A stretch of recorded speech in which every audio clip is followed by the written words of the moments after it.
Another day, another forgotten coffee. Awesome. All right, let's go upstairs and get that. Also, let's ignore the giant metal shelf. This was actually in my guest room and I moved it for my 2 new bookcases, and it's going to my father's house but doesn't fit in any of our cars. So we're gonna have to strap it to the top of my husband's Jeep and bring it over there, but today is not the day. Coffee has been secured, guys. Never you worry.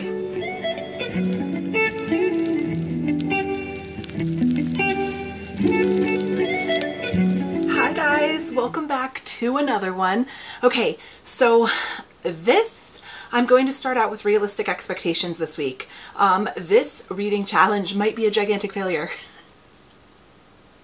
Way to be positive, Lindsay, right off the bat. But there's a reason I say that. This week I did a poll up on Instagram. If I remember to take a photo of it, I'll put it right here, that asked what challenge or what game you guys wanted to do or wanted to see for the first week of April, and Instagram chooses my reads clearly won. So that's what we're doing this week. And I have a goal to finish my TBR this month. And in order to do that, I would have to read about 3 books per week. That is a lot. Maybe not for some people, but for me, in my current life, 3 books a week, depending on the size of the book, is a lot. Please keep in mind that it is now baseball season. And if you've been watching my channel for a while, you know that I have 2 boys. Both of them are very active in sports. My older one plays soccer this season, and my younger one plays soccer and baseball on 2 different leagues because they're both very talented, but particularly talented in baseball. And one of the leagues is actually a travel team. And when I say a travel team, I don't mean like travel around Connecticut within 30 minutes of our house kind of travel team. I mean like tri-state area travel team. So we are out of state several weekends a month during baseball season. And like a lot of driving time and a lot of travel time. And then like while you're at the tournaments, you're watching them play. Like there's not necessarily a lot of downtime to sit and read. There really isn't. Even for the parents, you know, my son is 10, so it's not like I can just like let him go for the day. It's like you got to make sure they have their stuff. You have to check to make sure they're filling their waters. You have to make sure they're not forgetting something, that they're not clowning around, which they often are. So, you know, it's a lot. I don't have a lot of downtime to sit and read when I'm doing these things. So, like I said, in order to reach my goal, I have to read about 3 books a week. So this week I put 3 polls up on Instagram asking you guys to choose my reads, and you guys chose to choose them blindly, but with emoji hints. And I gotta be honest with you guys, I didn't make it easy for you. I got a little tricky with these emojis. Like if you really dig into it, I'm going to explain why I chose each one, and I hope you guys have like a, oh, I get it, like I get what she was doing there moment. But if you didn't really think about some of them, I think they were a little vague, maybe even, dare I say, tricky? I don't know, maybe not. Maybe you'll tell me they're like the easiest things in the world and you knew all of them. But I thought they were kind of tricky. So let's go over all 3 polls, all of the emoji choices, and then which books you picked for me to attempt to complete this week. Oh, and also, besides from using tricky emojis, I also wanted to trick you guys with the books because I didn't want to just do each of the 3 options in our polls as books like directly from our TBR, because you guys already know what books are on there, and I thought that if you cross-referenced the TBR with the emojis, you might be able to figure it out. So I went a little extra sneaky on you guys. I threw in kind of like a little wild card on each poll. So on each one of these polls, 2 of the 3 books are going to be books that I pulled off of our TBR, and 1 book is going to be something completely random from my shelves that are departing from my TBR, just to trip you guys up, but also just to throw in like a little bit of a spicy one in there, like a little bit of wild card and keep things interesting. So 2 books are from the TBR, 1 is from my shelves. Okay, so without further ado, here is the first poll that I put up on Instagram. Let me shuffle over so I'm not like right in the way, but here is the first poll that I put up on Instagram. As you can see, there were 3 books that I colored over and then put emoji hints on the top of, and let's go over what each one was and what each emoji meant. So the first one I did was the little plain emoji, the island emoji, and then a little white heart. And that book was More of Us to the West by Trinity Dunn. So I always say, I like to go in blindly, so I know like the very basic point of this book, but from what I've gathered, this book is about a plane that crashes in the middle of the ocean, and the survivors are left stranded on an island, and I think she like rekindles a past love, or is left to evaluate her current love and her current marriage and her life as she tries to survive on this island, or maybe even be rescued after this plane crash. And I think there's actually like a little mystery element to it, because it says, as they navigate life on the island, they uncover mystery around the storm they encountered and begin to question whether it was indeed a storm at all. So the plane for the plane crash, the little island for the island that they crash on, and the little white heart because it sounds like she's going to be questioning her loves in her life. The second book I put there had the heartbreak emoji, the little cowboy smiley face, and then a man and a woman with a little heart between it. And this book was Heartless by Elsie Silver. So I think the cowboy is kind of self-explanatory. This is the second book in the Chestnut Spring series, and the first book was centering on the Eaton boys, who are on a ranch, cowboys, and I think this is another one of the brothers. Yeah, so the cowboy romance type thing. And then the little heartbreak heart I put because I believe the main male character in this book is a single dad. So somewhere along the lines, I'm assuming he's gotten his heart broken. And then the last one is the man and the woman falling in love, because this is a romance between our main male and female character. So Heartless. And then last but not least, I put the little beach umbrella, the red heart, and then the little hand with the pen like they're writing. And that book was Beach Read by Emily Henry. So I put those emojis because obviously the little beach umbrella for Beach Read, and it kind of has similar vibes to like the cover of this book, like lying on beach towels on the beach. However, I think that this book has kind of a misleading title, because I'm almost positive that the beach is a lake beach. I think this takes place on a lake, not the ocean. I don't know. But then I also put the red heart because this is a romance, and I put the little writing hand because the premise of these books is that our main female and male character are both writers in the middle of a writing block, and I believe they swap genres. So I think she usually writes like romance, and he usually writes, I think, like literary fiction. And they're going to see if they can write books in each other's genres, and I'm assuming they start to understand the way they think through that process. So that was this book. And for that poll, you guys chose Heartless by Elsie Silver. So this is going to be the first book I am going to attempt to get through this week. And I think this might be our first read, because after our Spin Wheel TBR video, I asked you guys, of all the books on this list, where do you guys want me to start? And it was a very close tie between The Assassin's Blade, which I'm reading now. Shh, don't tell anyone. And Heartless. So I'm reading Assassin's Blade now, and I think I might jump into Heartless next. So I'm really glad you guys chose this one. The second poll I put up looked like this.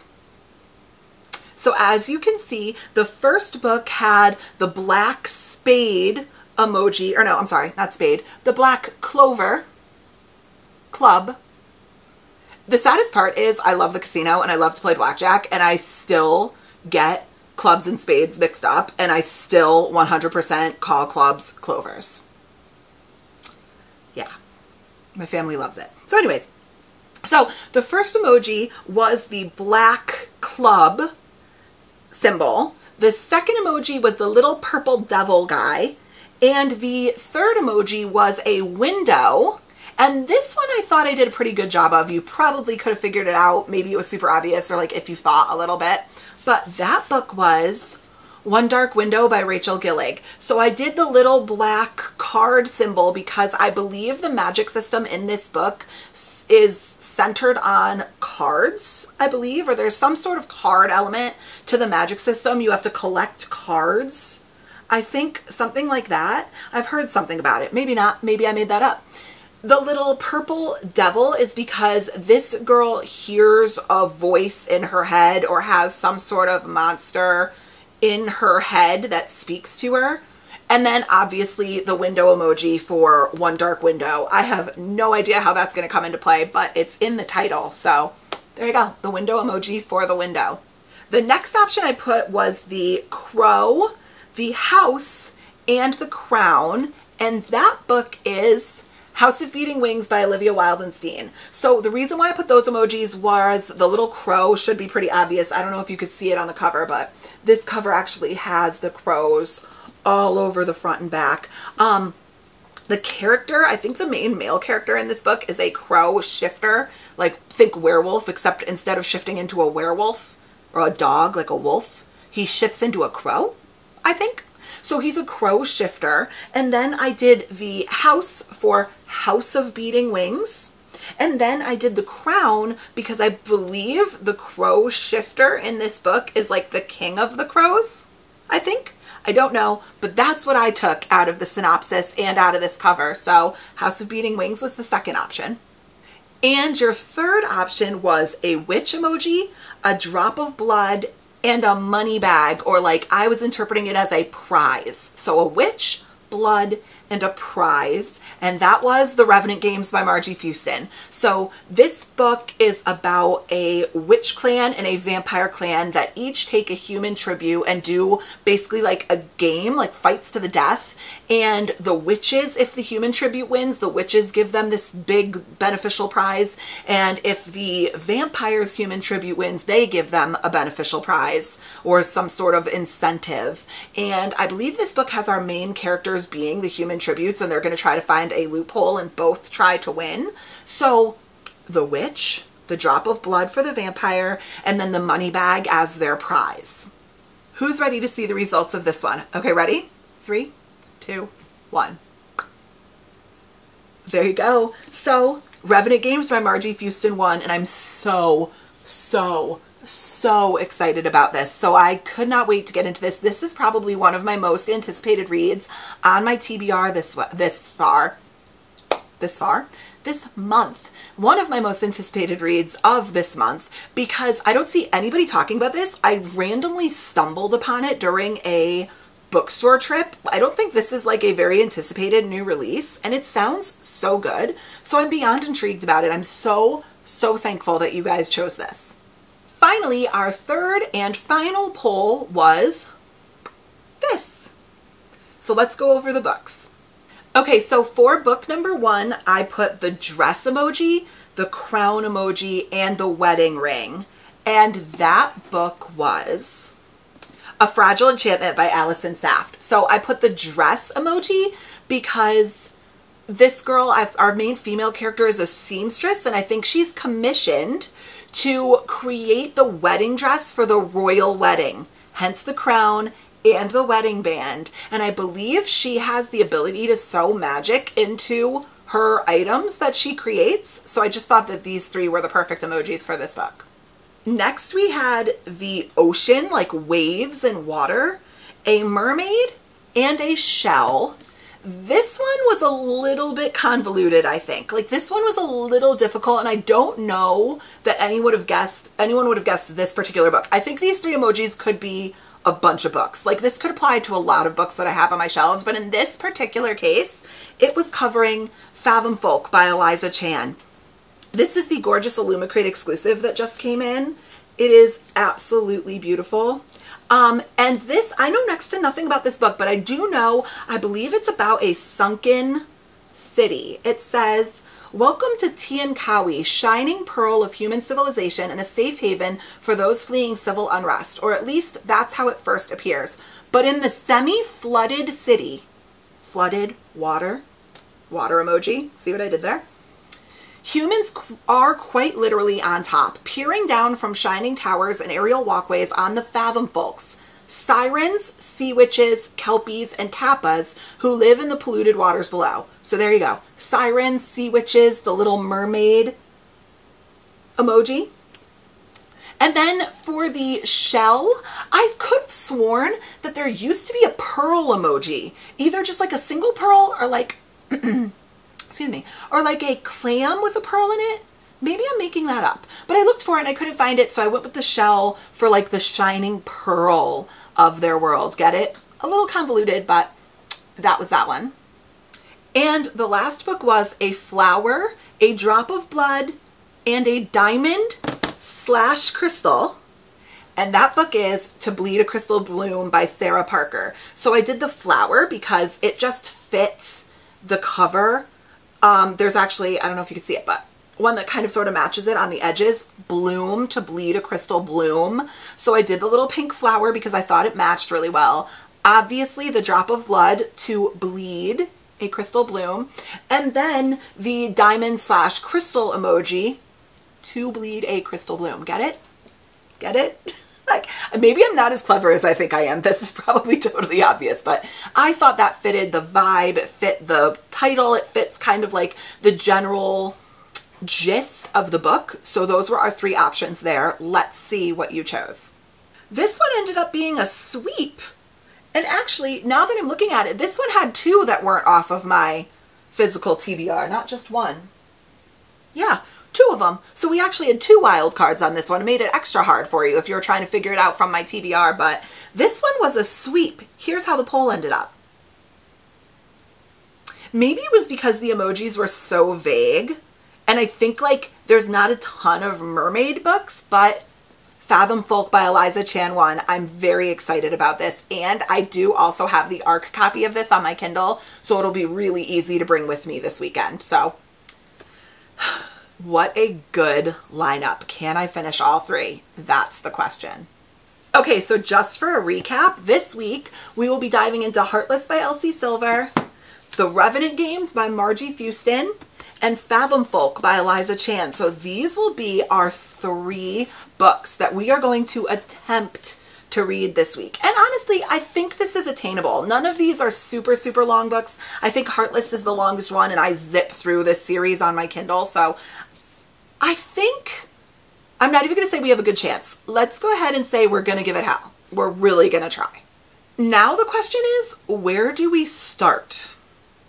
Okay, like I just mentioned, I just finished I'm finishing. I have like 15 pages left to the Assassin's Blade. After I'm done filming this, I'm going to go upstairs and just bang out those last 15 pages. So I'm essentially finished with the Assassin's Blade, and stay tuned for my thoughts in a separate video on that. But where do I start?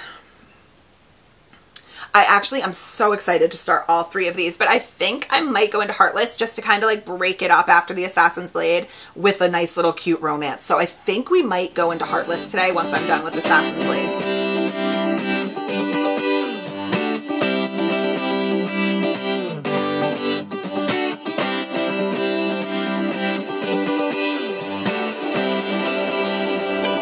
Feel it in my bones, I can feel it in my veins.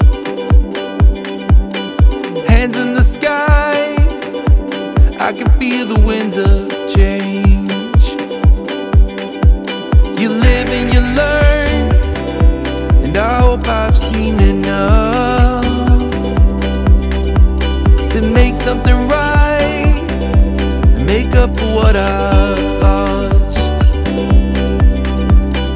I was down, but things are looking up. I wanna get high on you, caught by surprise by you. Want you to make my heart feel as much as I know it should. I wanna get high on you, caught by surprise by you. Want you to make my heart feel as much as I know it should.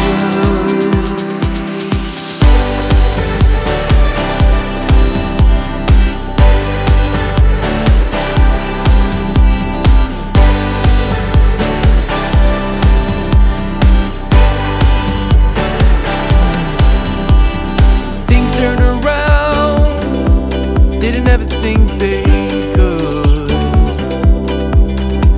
I'm done with the bad, I need a little bit of good. Settled in the world, like everything is new. Stepped on a path, that led me straight to you. I was down, but... Oh my my gosh. There is not enough coffee in the world today to wake me up, I don't think. What a crazy weekend. Okay. It is now Monday morning and we are, of course, back from our tournament. What a good week. Well, not a great weekend. Our team didn't do so well, but what a good learning experience for the kids. What a good opportunity to see the next level of gameplay from them, right? Like play up, don't play down, baseball moms. You get it? Drop it in the comments if you understand.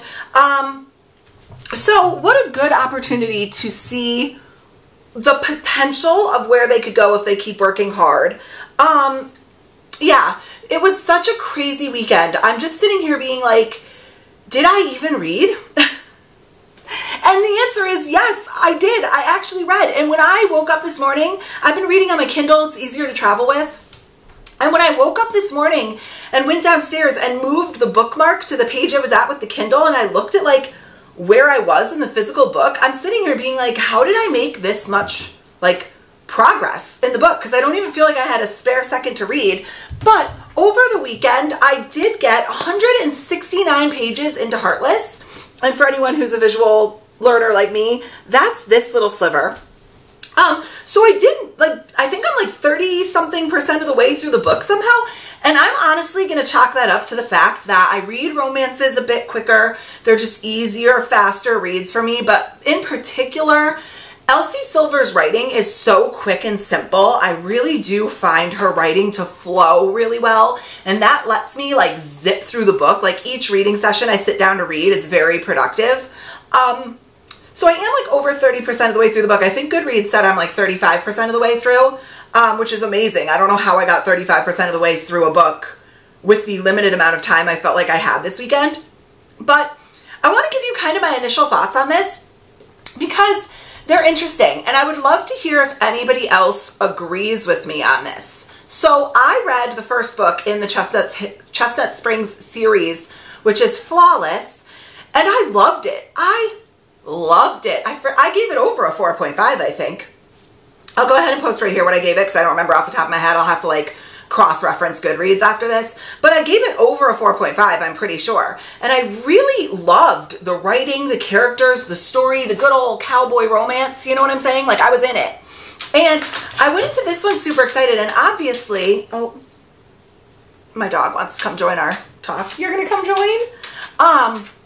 So obviously, I went into this really, really excited, but so far, only 30-something% of the way into the book.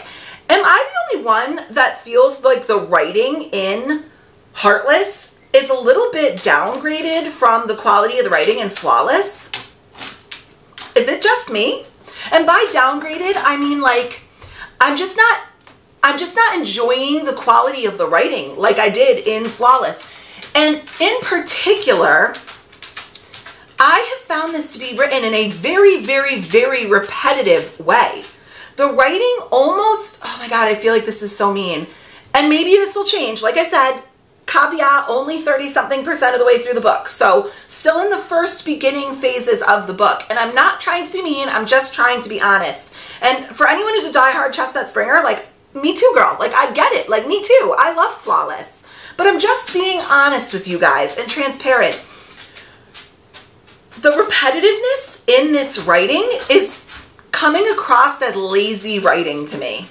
And I'm going to give an example so that you guys get it. Like, if I hear about the main male character Cade's scowl one more time, I'm so frustrated by the word scowl at this point. 169 pages in, I seriously wish I had the time to go back through that 169 pages and count how many times the word scowl has been used. It is literally Cade's personality trait at this point, the fact that he scowls. And it's even been implied throughout this book that he has different scowls that mean different things. And I'm just kind of like, oh my God. And every single time he looks at her or she looks at him, she's like, he scowls. I turn to the side and I see him scowling. I wonder what this scowl means. And then you switch to Cade's point of view and it's like, I can't believe she did that. I scowled at her. I gave her one of my textbook scowls. And it's like, oh my God, like, can we come up with a different facial expression? Like, or even if it's like his signature facial expression, could we come up with like a different way to describe it? Please? I don't know. Maybe I'm being nitpicky. Maybe it was just something. If you can hear my dog drinking, I apologize. When I get up and start talking to the camera are the times that he has to do things. Like, this is the time that he has to do all the things. And we're going to let him be. So I guess that's kind of one example of what I'm talking about. The writing is coming across as incredibly repetitive, which is frustrating me because it comes across as lazy to me. Maybe that'll change by the end of the book. I don't know. Maybe a thesaurus could have been useful, but whatever. Those are my initial thoughts. I'm going to keep moving forward with this today. I'm also going to get a little bit of Happily Never After, which is our Homey and Homely book club read, done today. We have the next, I think, like 10 chapters before Friday, and I don't want to leave it till the end of the week. So we're going to keep making progress through Heartless. We are going to keep making progress in Happily Never After, and today is a day where I want to leave my house as little as possible, even though that is not possible, because for anyone who is more or less self-employed like I am knows that the entire world ends when you go away. When you go away on vacation or for a weekend, you come back into like the office on Monday morning and it is like, thank God you're here, the world was ending simply because you were not present. And like everybody needs you. So that's the day I'm kind of having today. So I'm hoping right now I'm going to sit down. I'm going to make myself a little lunch. I'm going to make some progress in Heartless. And let's see if my opinion on the writing changes from here. It is the next day, actually, the next barely afternoon. And I just finished Heartless. Let's talk about my thoughts. I usually save this stuff to the end, but I think I'm going to try kind of sharing them as I go this week so that I really like have my thoughts fresh in my mind by the time I'm done.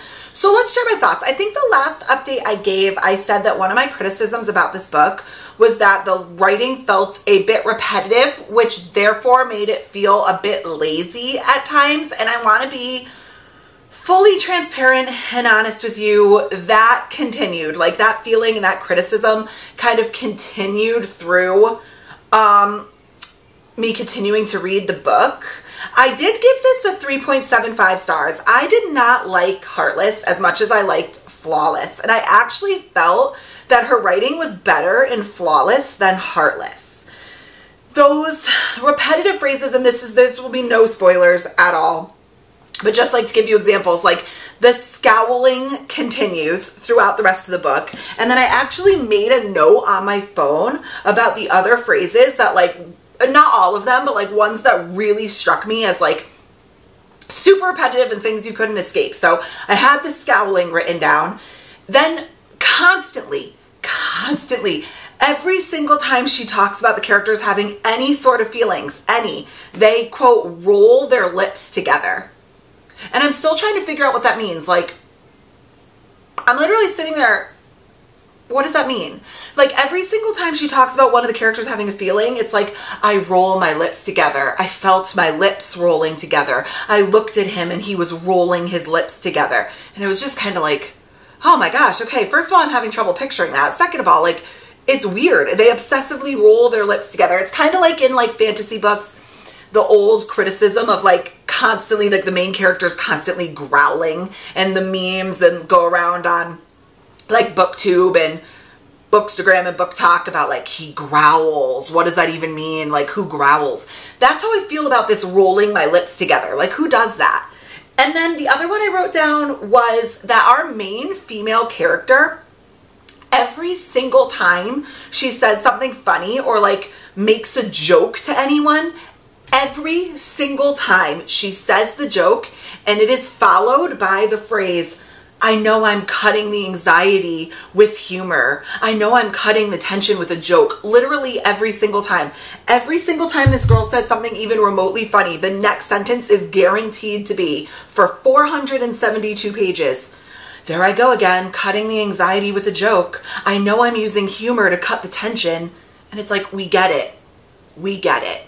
We get that. It's just, and it's frustrating me, and I'm ranting because it's repetitive. It's repetitive all throughout the book, to the point where like it's so obvious that it gets to the point where like you don't want to hear it anymore. Like, and that's what I'm talking about with the writing feeling a bit lazy.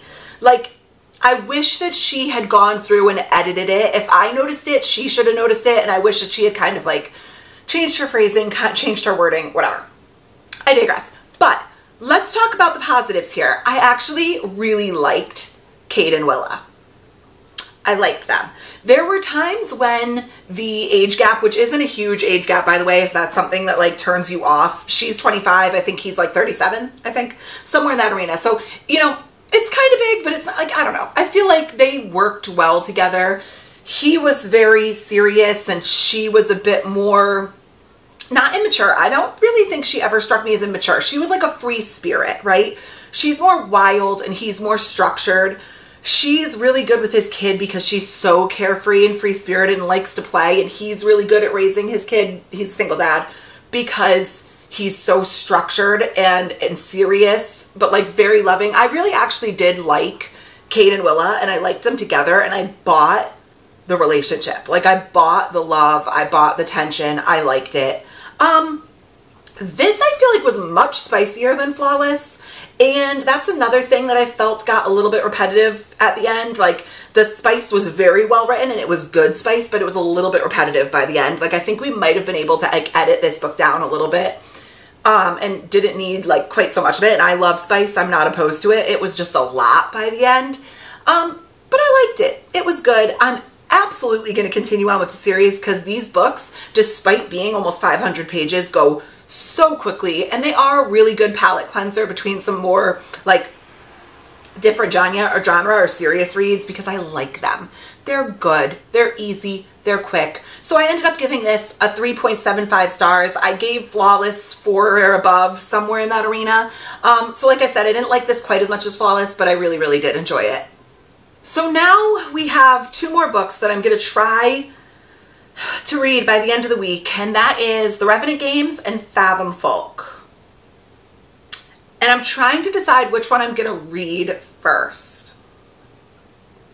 So here's my thought process. The Revenant Games is on my April TBR, and Fathom Folk was one of our wild cards that isn't actually on my TBR. It would be like an extra book for me for this week or this month. So with that being said, I think I'm going to jump into the Revenant Games, and this is like strategic for me because I want to get this one knocked off of my TBR, and then I won't feel as guilty, like moving more towards, not guilty, but like I will feel more like I've made progress on my TBR before jumping into a wild or like an extra book. So I'm going to jump into the Revenant Games as our second book this week. I also have about 100 pages of Happily Never After I have to bang out today for the Homey and Homey book club, which, by the way, is, once again, as I always say, completely free on Fable. It's linked below if you want to join us in this month or in any months in the future. We choose together, we read together, we discuss together. So go ahead and click the link in the description below for the Fable book club, and you can join with us, and we'd love to have you. So for the rest of the day, I have a little bit of work to do. I'm going to start the Revenant Games. I'm going to read Happily Never After right now, and we'll see how the Revenant Games goes. They were great games, but it might as well be a 0-0 because of the away goals. Having said that, tonight we have a winner. Okay, we are just a couple of days later, and I have officially finished the Revenant Games. I am going to give this a solid 4-star, an even 4-star. It was really, really good. I really liked it. A couple of stylistic things I wasn't always a huge fan of, and a couple, I don't know if it's just my copy. This is just like the Barnes & Noble one, the one I got at Barnes & Noble, I guess. Couple of editing errors I found in here, which was interesting. And like I came across the first one, I was like, oh, you know, errors happen, not a big deal. But then I came across like 3 or 4 more, which is, I feel like it's pretty unusual. I don't find them very often. Like I said, maybe like the one-off you'll find in a book, but I found like 4 or 5 in total in here. So a couple of editing errors, which didn't take off any stars. That was just a side note. took me a little bit to get into her writing, but then I ended up really enjoying it. And the only reason why I didn't go higher, which 4 stars is a great score, but the only reason why I didn't go a little bit higher was I did feel like it got a little slow in parts. I did feel like it got a little overcomplicated at parts. But overall, really, really, really good. I do think I identified one plot hole, but not a spoiler. This ends in a cliffhanger, which makes it abundantly apparent that there's going to be a second book. So I'm not going to think too much into that because maybe that plot hole or that confusion will be solved, I guess, in the second book. But really good, strong characters. I think I like the love interest. I think. I could see where he could be a little iffy, but I think I like him. And overall, 4 stars. If you are looking for, I wouldn't necessarily say introductory fantasy because there are a lot of characters and there's a lot of plot points going on at once. So I did find the story to be almost overcomplicated at times. So I don't know that this would be a good like first fantasy read, but if you are a beginner fantasy reader, it was good. And there's no spice at all in this, so it's a cute little YA fantasy read. So after I finished the Revenant games, I did jump right into Fathom Folk by Eliza Chan. This was our 3rd read of the week. And I've made it, let's see. I'm not reading this. This is the stunningly beautiful Illumicrate edition. I'm not reading it on this. I'm actually reading it on my Kindle because the amazing, beautiful author Eliza Chan actually did send me over the e-arc quite a bit ago. I am so backed up on my arcs, but I'm making progress. So I have been reading it on my Kindle and it's been reading really, really quickly. But I am on chapter 9, page 65 in the Illumicrate edition. So, you know, just a little sliver of the way through. I didn't have time to sit down before this and like update you on my progress in the Revenant games and like my thoughts on my thoughts on the Revenant games and my progress in Fathom Folk.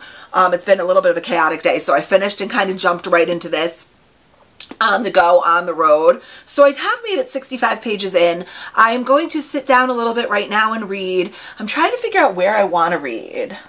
Maybe I'll lug the camera upstairs and read a little bit with you guys, but I am going to continue it on my Kindle. This is just kind of like my preferred method of reading over my special editions just because I don't like messing up the pages.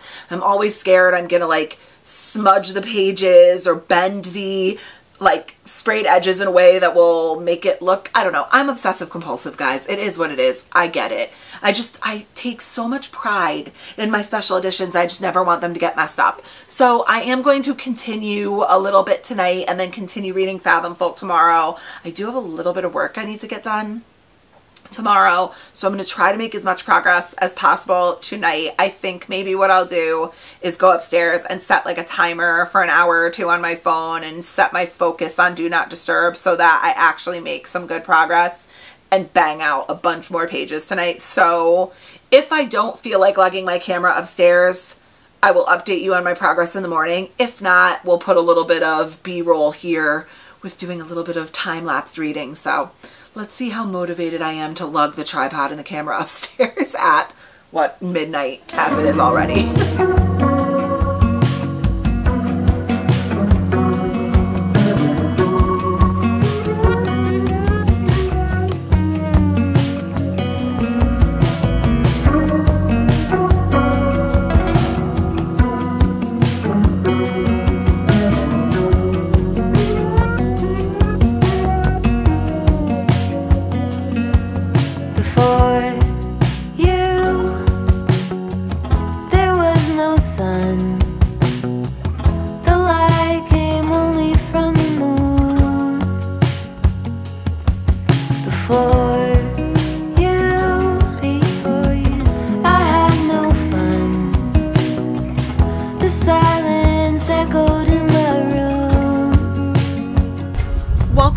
The next morning.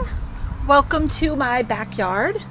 Welcome to me still being in my PJs at almost 1 o'clock in the afternoon, but it is spring break, guys. So we lounge this week. It is what it is. So last night and this morning I did do a little bit of reading. I legitimately have no idea like what page I am in this book or how far through the book I am, because on my Kindle I'm reading it on the e-arc, which has no page numbers, and in the physical book it's the Illumicrate edition. So I'm not updating Goodreads with pages because it's different than the mass publication. So I legitimately have no clue what page I'm on, but in the Illumicrate edition, it looks like I'm like 33%, like a third of the way through. So we're going to go with that. And in the Illumicrate edition, I'm like 127 pages in. So I think I'm like a third of the way through the book. And I'm actually like really liking it so far. I'm going to get more in depth about my feelings at the end because I hesitate to speak too soon, but it is just a wee complicated. But if you clear your brain and try not to overanalyze it, it's not that difficult. So I'm going to go ahead and eat some animal crackers and sit in what is Connecticut spring beautiful weather. It is like 63 degrees out here today, and legitimately, considering that it snowed 2 weeks ago randomly, anything over 50 at this point, like we're in t-shirts and shorts and trying to get some vitamin D and sun on my pasty legs. So I am going to sit in the backyard for a little while, knock out some reading while my husband has the kids playing some soccer, and let's see how much progress we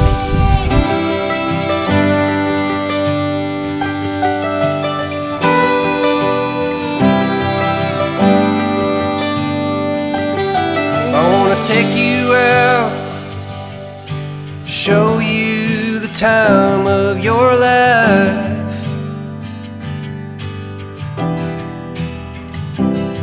I wanna figure out what it takes to give you everything you desire.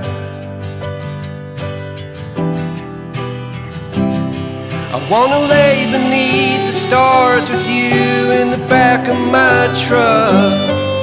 I guess that this is what they call love.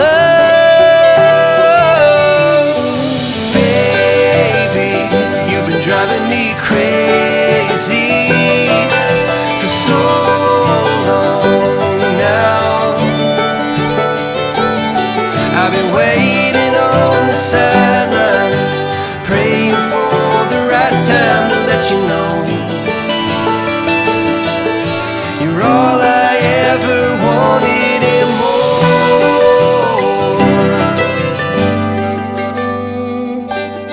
I wanna level out, order something and stay in.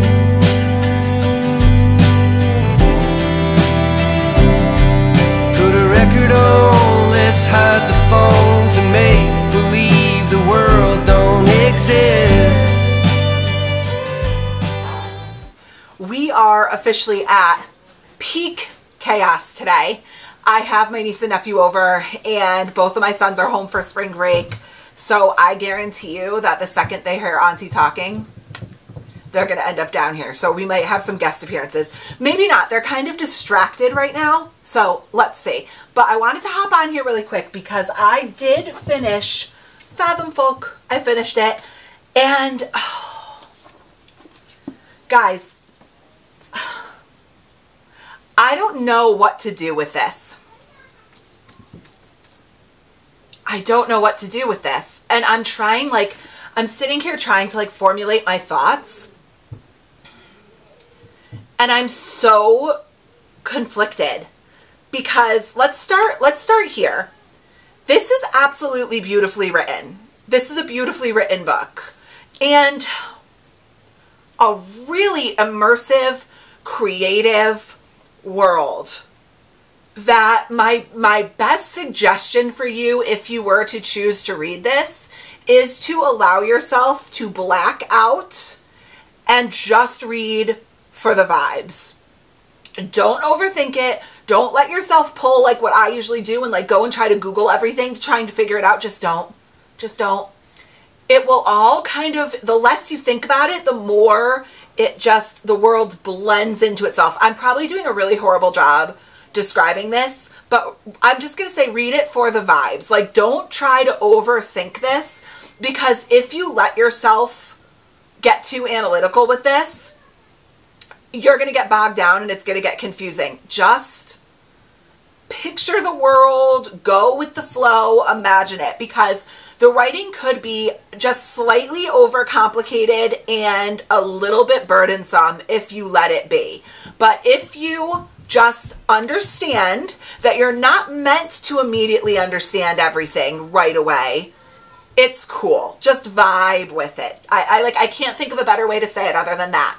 It's beautifully written. What a very unique and cool setting. If you do not know the basics of this book, it's about a submerged city. I am probably going to butcher this, but I was pronouncing it as Tiankawi while I read it, or Tianka, and then the people are Tiankawi. I'm not sure.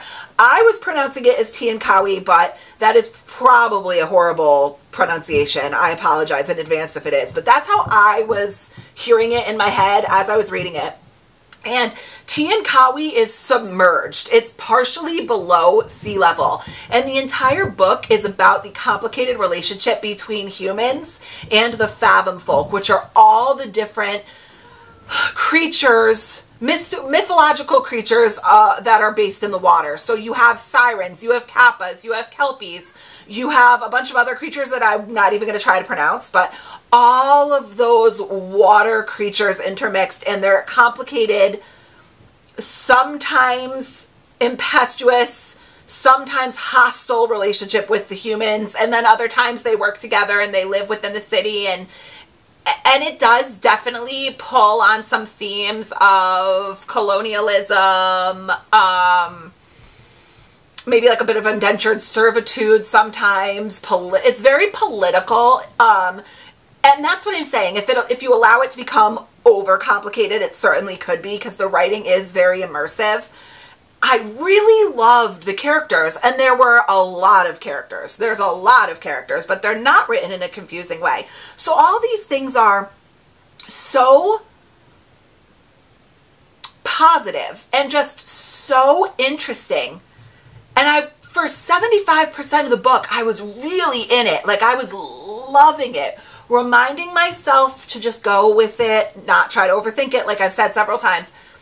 And it just sort of fell apart in the last 25% of the book for me. The last 25% of the book just had too much going on, if that's possible. Just loose ends and plot holes and things that started not making sense, but also just like too many conflicts that the characters conveniently got out of in kind of unbelievable, far-fetched ways. And then the main conflict solution just was kind of stupid to me. And you read 400 pages to just be like, that was it? Like, that's the solution?